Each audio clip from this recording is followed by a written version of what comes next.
Lu mengharapkan sesuatu nggak kalau Jokowi nanti jadi presiden sebenarnya?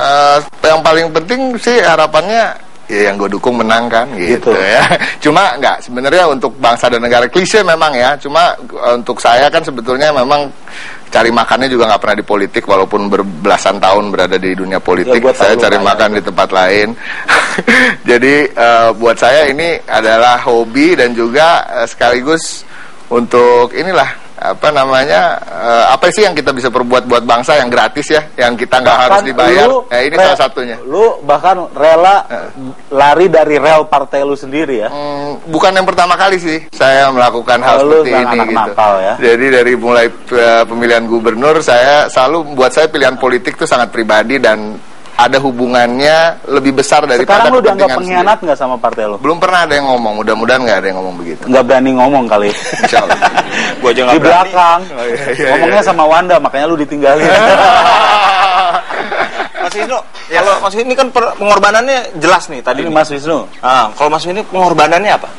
Pengorbanan saya ya di sekeliling rumah saya tuh saya ngumpulin KTP orang yang mau ditukarkan dengan kartu anggota Gerindra real ya. Jadi kita relawan di sini bukan relawan yang berhura-hura apa pamer-pamer apa, enggak. Kita mungkin nggak kelihatan, tapi di lingkungan rumah saya itu lumayan lah, sudah ada ratusan KTP bisa saya tukerin dengan kartu anggota Gerindra. Nggak pernah ada ditukerin nama mie instan, enggak ya? Itu nanti kalau kampanye dong. Lu sendiri mengharapkan sesuatu nggak, kursi atau apa nanti kalau Saya cuman mengharapkan gini, Bang. Saya kerja di laut, terutama Selat Malaka dan Laut Cina Selatan. Di situ kita melihat bahwa perlakuan terhadap pelaut-pelaut Indonesia itu sangat direndahkan. Ya. Gaji paling kecil, jarang sekali orang Indonesia menjadi kapten di atas kapal karena dianggap tidak berkemampuan. Dan lu pengen Prabowo mengatasi ini? Betul. Dan lu bilang Jokowi nggak kompeten mengatasi ini? Saya belum melihat kemampuan dan arah fokus dari Jadi cuman Prabowo menurut lu yang bisa atasi masalah ini? Betul.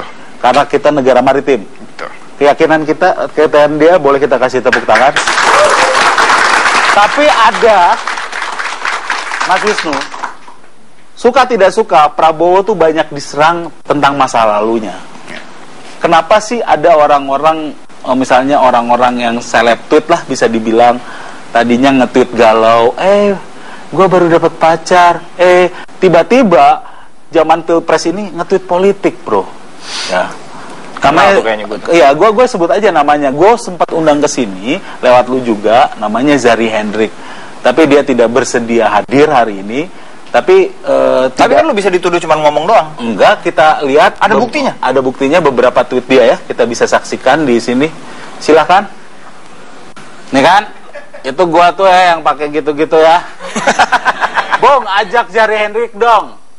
Terus Bung Wisnu bilang, Bang Jeb lagi di mana, Jakarta kah? Dia bilang, Bang Wisnu aja dulu, ada cukup Bang Sam.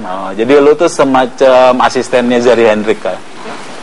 Asistennya Prabowo lebih pas. Tapi lu yang ada di sini, lu sama dia kira-kira satu suara nggak? Saya yakin satu suara. Satu suara. Udah pernah kontak sebelumnya? Ya, kontak di Twitter aja. Dia hanya mungkin punya trauma karena kemarin dia sempat nulis sesuatu di blog tentang dukungan dia, kemudian dihajar, dibully abis di Twitter sampai dia mungkin karena pengalaman politiknya kurang dia tutup akun. Iya, makanya sekarang kita balik. Dari gua pertanyaannya. Soal Jokowi Prabowo lagi, strateginya nih sebagai sukarelawan. Strateginya. Ya, Mas dulu saya membentuk tim relawan, kelompok relawan ini tentunya nomor satu adalah melihat dari tim sukses yang udah ada dan relawan-relawan yang udah ada, apa sih kekurangannya, itu yang kita isi gitu. Jadi kekurangannya mungkin kalau sejak pileg mungkin kita tahu di mana Jokowi kuat, di daerah mana, di mana dia akan lemah. Nah, di situ yang kita isi dengan jaringan. Kira-kira di mana sih, Mas?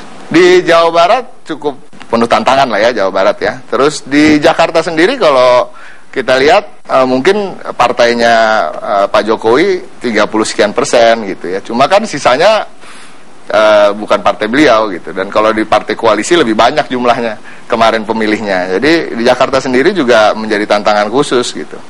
Tim kita datang ke sana, menggunakan jaringan kita di sana, kita membagikan platform maupun visi misi dan juga apa yang telah dilakukan Jokowi selama ini. Kaos dangdutan gitu udah nggak ada lagi sekarang. saya nggak ikutan kalau bikin dangdut. Gua pertanyaan gua, bro. Sekarang itu kritik gua mungkin untuk kedua belah pihak ya, bahwa banyak kelas menengah yang akhirnya cuma aktif nge-tweet gitu, nge-tweet gua dukung Jokowi, bikin hashtag bejo, bikin hashtag Prabowo for President. Betul. Lu kayak gitu nggak sih? Kalau lu kayak gitu mah menurut gue ya lu mundur aja deh gitu menurut gue. Saya sih gini ya, saya punya pengalaman menjadi ketua provinsi dari sebuah partai gitu, dan saya juga pernah punya pengalaman berkampanye di daerah yang sangat luas seperti Maluku Utara, keliling 600 pulau dan lain-lain. Jadi memang udah biasa gitu, dan punya jaringan di. Nggak, jadi lu bukan hanya gerakan di sosmed ya? Bukan. Lu langsung turun. Bukan. Gitu. Makanya saya kalau perhatiin saya di Twitter, saya bukan tipe yang suka berbantah-bantahan. Oh, jadi dia cuma satu arah aja gue kasih tahu ini ya. Jadi udah. dia gerakannya bukan hanya seleb tweet, kasih tepuk tangan nggak apa-apa. Nah, kebetulan kalau belum boleh nih ya, datang ke sini bawa oleh-oleh nih. Oleh-oleh ya? Temen di sini. Waduh, ini nyogok nih. Nah, ya. Cuma size-nya maaf nih, nggak ada size baliho, ada size kaos. Jadi, Ya kecil amat. Nggak apa-apa. Nih. Jadi lu turun ke masyarakat ya? Lu bukan hanya nge-tweet ya? turun, dan juga kan nggak bisa turun ke sekian banyak provinsi itu, tapi kita punya jaringan dan nanti kita kirim barang-barang kita di sebagian tempat. Saya ikut turun. Sebentar, ini di-approve nggak sama Jokowi?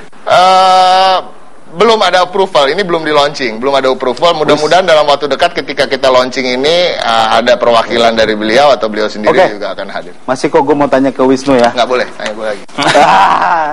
Oh gitu makanya. Mas Wisnu, gua follow lu di Twitter tuh udah lama. Ketertarikan lu terhadap politik ini baru-baru aja. Mungkin lu tertarik secara pribadi dulu ya. Tapi gua tahu perjuangan lu bukan nih. Lu perjuangannya soal daun-daun itu dulu. Ya, terus sekarang lu tiba-tiba pro Prabowo. Banyak nggak follower lu yang kecewa? Banyak enggak, tapi ada. Ada. Terus di unfollow. Yang unfollow 10 orang teman-teman sahabat-sahabat deket. Ya, tapi yang follower barunya ada 400 lebih. Wah lumayan. Lumayan. Jadi kalau mau nambah followers, Dan gua aja salah satu. Dan gua walaupun selebriti gua nggak unfollow lu kan. Ya kita sama Bang Ciko juga kita follow-follower sudah. Gua selebriti. Gue cuma minta fallback sih kemarin. Bang Musidik saya belum tahu akunnya. Gue udah minta fallback Dan 20 kali. gua lu sama Jari Handrik termasuk orang yang rajin cool tweet ya soal Prabowo. Setiap cool tweet tuh lu dibully nggak sih? Banyak. Tapi kalau bulinya yang nggak penting lah ya, misalkan kayak yang ya macam-macam itu saya nggak ladenin. Tapi kalau yang ada sedikit kita bisa punya data untuk mengcounter, ya saya counter. Ini di akhir di segmen ini gue minta last statement deh dari lu berdua. Lu gimana nih last statement lu soal Jokowi JK yang lu dukung deh? Pada prinsipnya kita memilih pemimpin itu yang jelas track record kepemimpinannya maupun perilakunya sebagai pribadi. Saya melihat sekitar hampir 10 tahun ya, Jokowi ini sudah sukses menjadi kepala pemerintahan, walaupun mulai dari tingkat kota maupun tingkat provinsi. Artinya track record itu sebagai kepala bisa menjamin dia bisa ke level yang lebih tinggi lagi. Walaupun ada suara-suara miring katanya dia adalah capres boneka lah. Tapi saya rasa gini, waktu pemilihan kedua dia di Solo kan yang milih dia 90 sekian persen. Setelah dia menjabat 5 tahun. Terus ada yang bilang bahwa dia di tengah masa jabatan gubernur kok malah hengkang. Itu bisa kalau boleh saya jelaskan ya, di Jakarta ini lebih banyak kewenangan pusat. Jadi sehingga ketika dia menjadi presiden nanti justru dia akan lebih banyak berbuat untuk Jakarta. Hampir semua sungai di Jakarta itu di bawah kewenangan pusat yang berurusan dengan banjir dan lain-lain. Siap. Saya meyakini bahwa Prabowo akan sanggup membereskan setiap masalah yang ada di Indonesia ini hanya karena kejujuran, ketegasan dan wibawa dia saja. Wibawa dia. Mas Ciko dan Mas Wisnu, masih banyak yang pengen kita tanyain, tapi durasinya mau diapain lagi? Ini masih ada 4 lembar lagi nih. Iya. Makasih banget udah datang ke sini, dan pemirsa jangan kemana